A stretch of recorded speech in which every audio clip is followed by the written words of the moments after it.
साथियों, आप सभी का एक बार पुनः नए अपडेट के साथ एजुकेशन दर्शन यूट्यूब चैनल पर स्वागत है। आज हम मोबाइल के माध्यम से आयकर गणना पत्रक भरने हेतु वार्षिक वेतन पर्ची डाउनलोड करने की step by step live process को जानेंगे। इसी वेतन पर्ची के माध्यम से वित्तीय वर्ष में समस्त प्रकार की आय का विवरण होता है। इसी में कितना एरियर कब कर्मचारी को प्राप्त हुआ है, माहवार दर्ज रहता है। सबसे पहले हमें किसी भी ब्राउज़र में mptreasury.gov.in दर्ज करना होता है।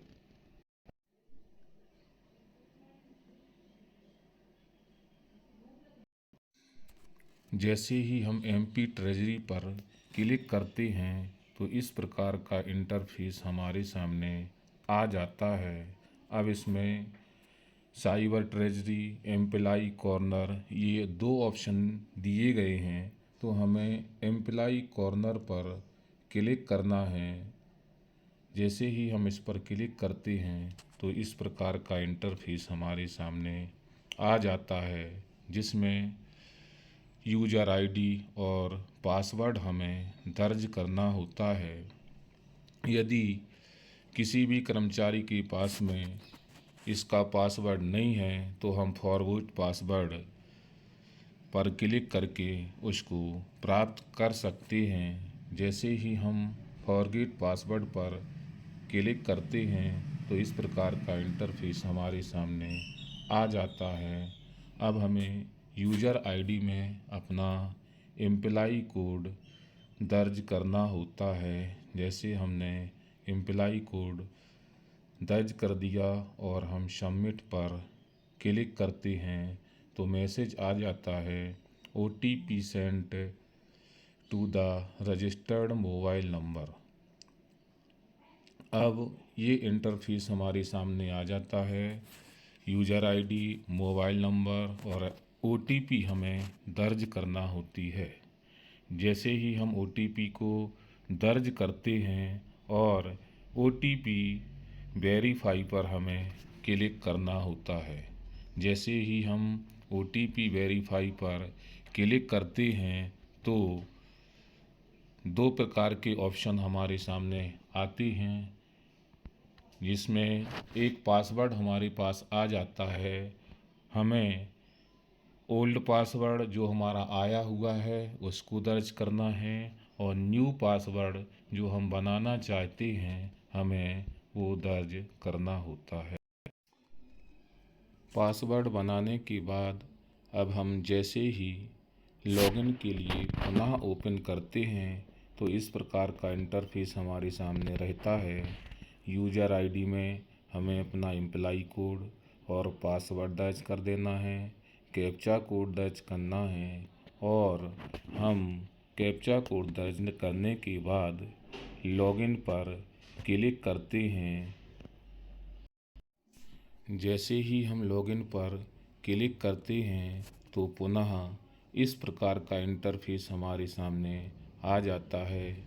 मोबाइल नंबर लिखा हुआ है और वन टाइम पासवर्ड यानी कि एक OTP पुनः हमारे सामने आती है।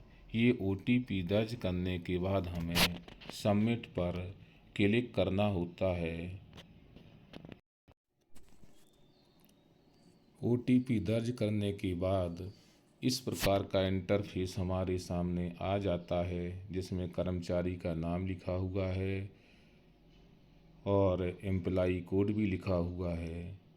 अब हमें सबसे पहले सेटिंग पर क्लिक करना है और टूल्स पर क्लिक करेंगे तो हमें भाषा का चयन कर लेना है।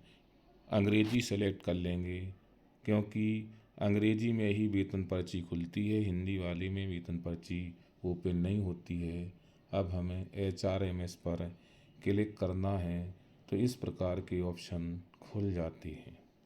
नीचे रिपोर्ट ऑप्शन दिया हुआ है जिसमें हमें एनुअल सैलरी स्टेटमेंट पर क्लिक करना होगा। अब जैसे ही एनुअल सैलरी स्टेटमेंट पर क्लिक करते हैं तो इस प्रकार का इंटरफेस आ जाता है।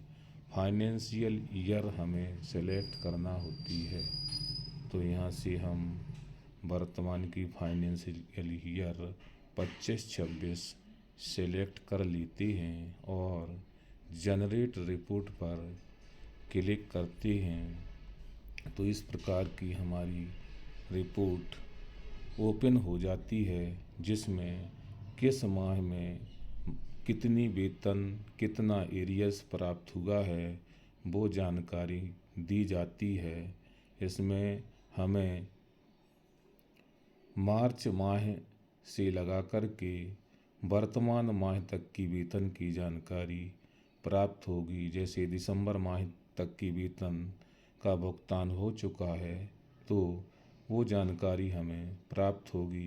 किस महीने में कितना एरियर्स प्राप्त हुआ है वो भी इसमें लिखा हुआ है। जैसे डीए एरियर बिल आफ्टर 1 जनवरी 2024 वो भी लिखा हुआ है। तो इसको हम डाउनलोड करके आयकर गणना पत्रक भरने में इसकी मदद से हम भर सकते हैं और कब कितनी वेतन, कितनी कटौतियाँ हुई हैं वो जानकारी हम प्राप्त कर सकते हैं। तो आप सभी को ये जानकारी अच्छी लगी होगी तो आप वीडियो को सब्सक्राइब करें, कमेंट करें, लाइक करें और अधिक से अधिक शेयर करें। तब तक के लिए आप सभी का बहुत बहुत धन्यवाद।